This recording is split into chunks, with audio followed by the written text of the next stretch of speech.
Assalamu alaikum wa rahmatullahi wa barakatuh. I'm Dr. Maha Youssef Rakha, and lecturer of internal medicine at Cairo University. It's an honor to be here today to celebrate with you the World Women's Day, and I'm discussing a topic that's very pivotal and very dear to me: the geriatric diabetes in women. Let's first just shed some light on the definition of the geriatric age. From a chronological point of view, the medical treatment of the geriatric age starts from the age of 65. So this is applicable to both men and women. However, when we are assessing the older diabetic patients, we have to put in consideration the functional reserve of this patient. Functional reserve meaning how independent or dependent is this patient on others for tending to his daily tasks. Can he feed himself? Can he move? Can he buy his own groceries? Can he give himself his own medications and follow up his medications?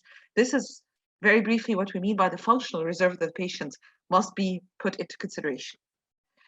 The incidence and prevalence of diabetes in the elderly as a whole, approximately 1/4 of people over the age of 65 have diabetes, and 1/2 of the older adults have prediabetes. The prevalence of diabetes in women in 2019 was estimated to be around 9%, slightly higher in men at a percentage of 9.6. The pathogenesis of hyperglycemia in this aging population, whether men or women, again, tends to be a combination of two problems or two factors: the beta cell failure and the increased incidence of insulin resistance.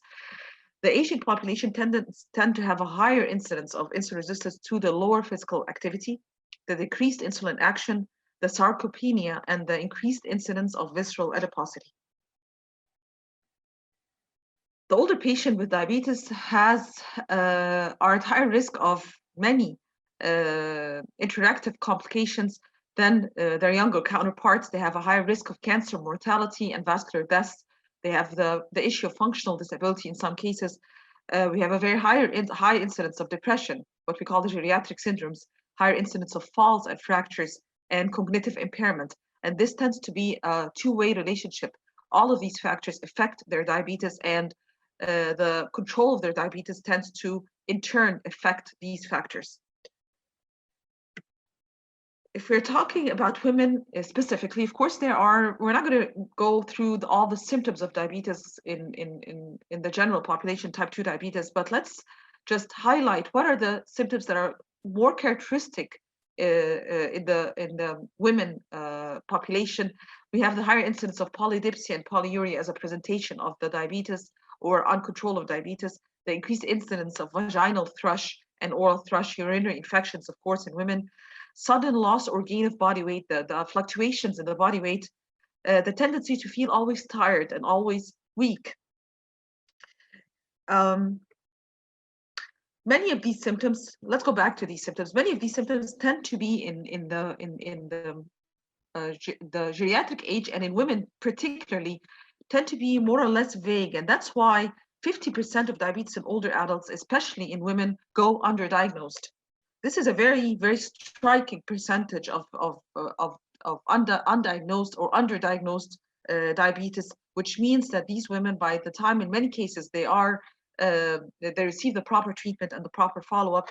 In many cases, the patient has unfortunately passed into the level of increased diabetic complications. Upon noticing any diabetic symptoms in the older women specifically, one must encourage to ask, am I a diabetic or not? The problem is that women over 50 rarely do that questioning. This is a major issue. Hence, they are more at risk of undertreatment and progression of the diabetic complications. The diabetic complications in women, specifically, there are many complications that women share with men in the geriatric age, but let us discuss the diabetic complications in women generally, and then highlight the geriatric, the older women. What are they more at risk of? Diabetes in generally increases the risk of heart disease by about 4 times in men, but only about 2 times in men. 4 times in women, but only about 2 times in men. And women have worse outcomes after a heart attack. This is a surprising comparison. To be honest, women are also at a higher risk of other diabetes-related complications, such as blindness, kidney disease, and depression. The diabetic women have a higher level of endothelial dysfunction. This is attributed to this factor the endothelial dysfunction, the abnormalities in their fibrinolysis and thrombosis pathways. There's increased incidence of left ventricular hypertrophy, which predisposes to heart failure, and increased incidence of stroke. The problem is that there is a higher incidence of undertreatment in the female population compared with men, which accounts for the excess risk observed in the diabetic women. Again, I'm stressing on the fact that we're talking the increased incidence of cardiovascular complications in women as a whole. The publication of the Framingham study and epidemiology data have shown that diabetes mellitus confers an increased risk for coronary heart disease and cardiac mortality. Features of these are of this association are that there's a relative risk of coronary heart disease and fatal coronary heart disease are greater in diabetic women than diabetic men. This is in support of what we just said. However, is the older diabetic female at higher risk of cardiovascular disease, morbidity, and mortality than their younger counterparts, and in comparison to the male population? Of course, we know the answer to this question. Unfortunately, yes. Many women spend 1/3 of their lives in an estrogen-free state in their older ages, in the most postmenopausal state, what we call the estrogen-free state. It's noticed that there's an abrupt increase in cardiovascular mortality in postmenopausal diabetic women than the younger population. In fact, the low levels of protective estrogen in older women and higher prevalence of central and abdominal adiposity, together with worsened lipid profile and blood pressure control, pose aggravated risks of atherosclerotic cardiovascular disease. There are risk factors related to the postmenopausal state for the development of heart failure. So we're not just specifically, we're talking about heart failure in the postmenopausal state. It's found that the postmenopausal women have a higher risk of heart failure due to a higher incidence of atrial fibrillation, myocardial infarction, renal insufficiency, hypertension, obesity, smoking in some cases, left bundle branch block, and a higher incidence of left ventricular hypertrophy. And we saved the most important factor for last is the higher incidence of the major risk factor of development of heart failure in postmenopausal women is the presence or absence of diabetes. So this is a very important issue. To simplify what I'm saying, it means that the postmenopausal women in general have a higher risk factor, have higher risk of development of heart failure. And one of the risk factors, the major risk factors for the increased incidence of development of heart failure in the postmenopausal age is diabetes. Another important point that we want to shed light on regarding diabetes and the complications is the increased incidence of functional disability in older women. Diabetes is strongly associated with a wide range of disabilities in older women. A very informative cross-sectional analysis of data from a population-based study composed of representative sample of around 3,500 non-institutionalized women aging 65 years and older found that after adjustment for age, race, and marital status, women with diabetes were about twice as likely to report difficulty in many functional tasks, specifically in mobility and upper extremity functional abilities, in higher functional tasks or self-care, which is very important. These people are at higher risk of functional disabilities, which will aggravate their diabetes control, and the worsened diabetes control will in turn aggravate the functional disability. This association, the more important factor is that this association does not appear to be mediated by prevalent diabetic complications and risks. It doesn't specifically have to do with the presence or absence of heart disease, high blood pressure, stroke, or eye disease, meaning that it's an exclusive higher risk complication due to the presence of diabetes alone in older women. What about the treatment recommendations? Again, we are going to look at from a global perspective, both men and women. Before treating an older adult with diabetes, we have to perform a very simple checklist. We have to follow up the following factors. Number one, the physical assessment. We have to know how well is this patient, can he move around or not, or can she move around or not? Can she tend to herself? Can she prepare her own food? Can she give her own medications? This is extremely important in the choice and the follow-up of the diabetes control in this aging population. We have to consider the social geriatric domains. Is this patient alone? Is the patient in an institutional care facility? Is there someone taking care? Is there a caregiver with the patient taking care of them and following up their medications? We have to consider the nutritional assessment, the psychological factors, as we mentioned before, the presence or absence of any comorbidities, the polypharmacy. We have to answer the questions: is the diabetic medications appropriate for this patient or not? What are the drug-drug interactions? Is the patient able to administer their own medications? Is the patient able to afford their medications? These are all very important checkpoints that we need to consider when we are deciding the treatment plan of the older diabetic patient, and of course, including the diabetic women. We have to consider a patient-centered approach. The heterogeneity of the population means that we have to tailor the treatment according to the patient circumstances, because many of this is a very wide heterogeneous population, whether we're talking about men or women, older or younger in the functional disability level. All of these factors means that there's not one way of treating or one set of guidelines for treating or managing these patients. It has to be a patient-centered approach. The nutrition, the diet should be tailored to the patient's culture and preferences. Undernutrition is a very major problem, especially in people living in healthcare facilities. And in many cases, also the exercise, if the patient is not, if it's not contraindicated that the patient moves around, the older people with type 2 diabetes should perform aerobic exercise and or resistance training. It's recommended. Patients who can be expected to live long enough, have good cognitive and physical function, the therapeutic interventions in this population should, and the interventions and the goals should be similar to those for younger adults with diabetes. Those, however, with advanced diabetic complications, a life-limiting cardiomyopathy with cognitive or functional impairment, we kind of address with a less intensive glycemic goals. This is very, very briefly the glycemic targets in the older population, depending on a term called the clinical frailty index, which is a specific grading form of the degree of frailty in the patient. Is the patient functionally independent? Are they functionally dependent? Are they frail and or dementing? Or are we talking about the end of life care? We're not going to go through the details, but as you can clearly see, the glycemic target tends to be much looser in increased functional dependency or increased frailty, and of course in the end of life care, the hemoglobin A1C is not a target at all. We are avoiding symptomatic hypoglycemia and or hypoglycemia. The degree of the target of glycemic control differs according to the level of clinical frailty index. The pharmacological treatment, when we're choosing the drugs to give these patients, we have to choose drugs with low risk of hypoglycemia, and we have to avoid overtreatment, and we have to try to simplify our regimen of care as much as we can.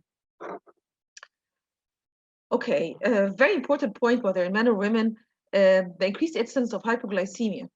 Aging per se increases the risk of hypoglycemia due to reduced hormonal counterregulation. There's renal hepatic changes, there's inadequate or irregular nutrition, cognitive deficits causing difficulty in complex self-care activities. The patient can monitor their own glucose, they can adjust their own insulin doses. Sometimes they give repetitive doses if they forget that they have already taken their medications or forget to eat. So these are all factors that subject the aging population to a higher risk of hypoglycemia, which is very, very critical. The older patients have to have a less perception of hypoglycemia, and this tends to simplify or clarify, the degree of autonomic symptoms and neuroglycopenic symptoms in a patient passing from baseline to hypoglycemia to recovery, as we can see that the level of increase in the neuroglycopenic and autonomic symptoms in the older population is next to minimal. So it means that the patient passes through hypoglycemia, plus or minus the blood sugar may persist to be low, or the patient may eat, or it may increase, but the level of perception of this hypoglycemia as regards the autonomic and the neuroglycopenic symptoms is very, very minimal, which is very dangerous. The elderly patient with diabetes, the recommendations these are very, very broad recommendations for the elderly patient with diabetes. Number one, we have to consider the expense of medications. With multiple medications being prescribed, expense is a real issue for many elderly patients with diabetes, and this is especially important for the elderly females. In some cases, these patients are financially dependent on others, and in that case, the expense of medications has to be put into consideration when we are making our choices. Metformin, this medication is the first line for elderly with diabetes unless contraindicated due to cardiovascular or renal disease. TZDs, okay, the thiazolidinediones, these medications is associated with fractures. And this is especially important in postmenopausal women, which are at a high risk of osteoporosis than their male counterparts. Then it should be considered as a very last choice in near to contraindication in the older diabetic females. It should be used very cautiously in elderly with diabetes. It should not be used, of course, with people in cases of people with heart failure problems due to the increased higher incidence of salt and water retention.